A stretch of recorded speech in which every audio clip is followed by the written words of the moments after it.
You remember Ruffman? That PBS show that only the weird kids at school would watch? Well, I do. Very, very well. I suppose kids will watch what kids will watch, whatever's on TV. But it just was never my cup of tea. Whenever my mom was out of the house and my aunt was watching me, she'd put it on because she was under the assumption that I enjoyed the show because I wouldn't be upset when she turned it on because I didn't want to make her mad. She was very easily irritable. So I just sat there and watched the show, even though I thought it was quite odd. I always thought that Ruffman was very creepy. The show always threw me off. It was very odd to me. Just very creepy, Ruffman was. I mean, his big gaping mouth and his long loping ears, it just never sat right with me. So there I was, watching it, as I usually did, and my aunt decided to go get a drink. So she left me alone, and there I was watching it on the floor, as I usually did.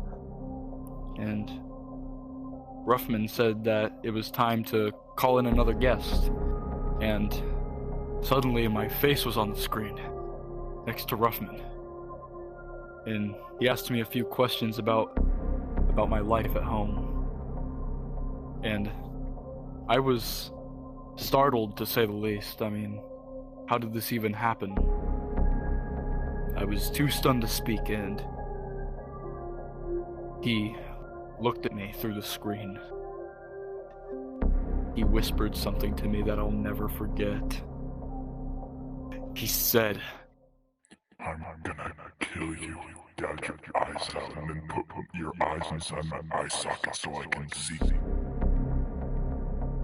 And then I turned off the TV and went to my room crying.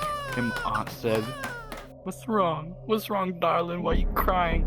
I said, Ruffman says something to me, and he tried to ask me questions. And then she was like, "You're just having a bad dream." And I said, "No the fuck I'm not, bitch." And then I went to sleep. And I woke up in the middle of the night in a cold sweat. At first I didn't understand why, so I went right back to sleep again. And then I realized why I had woken up the first time. Ruffman was invading my dreams. But I started to believe myself that maybe I was dreaming. But the thing is, I never remembered anything out of the dreams. I just remember him vaguely being there. So I carried along, and I couldn't go back to sleep for the night, so I decided to roam around my house, go get a snack, and turn on the TV maybe, watch something to get my mind off this whole situation. So I decided to watch SpongeBob. A Nickelodeon show, decidedly not PBS because I had no intentions on going back to that station for a while, even though my favorite show was on. And I was watching SpongeBob. SpongeBob was fucking breaking down and shit. He was dancing. It was that episode where there was the party with the jellyfish. But something was off. That big yellow blob. It was too familiar. I rubbed my eyes and it was still there. Ruffman was in the back. He was dancing too, and he was looking right at me. He knew what he was doing. But there was something different about him this time. His eyes were black and red. And he was covered in blood. And he said to me, "This is gonna be your blood in a few minutes."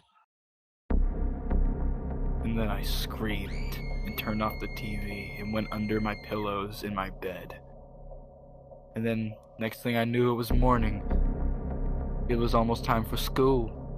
So I decided to watch TV again.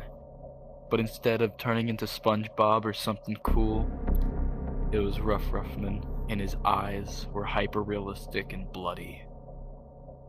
I was paralyzed with fear again. I couldn't believe my eyes.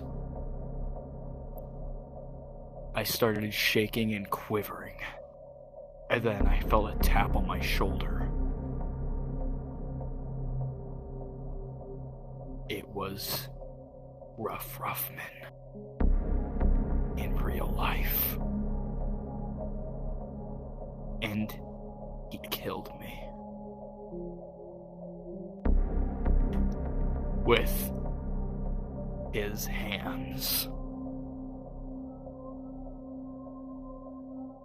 But then I woke up in the hospital and I was paralyzed. And I said, what the fuck is happening? And then my doctor came in. He said, well, Brandon. And then he turned around and he said, you're not done yet. And then it was Ruffman in the doctor's costume. This is what he looked like after he took off his doctor costume. That's the end of the story. Don't think you'll be getting away that easy, Brandon, my boy. This is only our first game of fetch.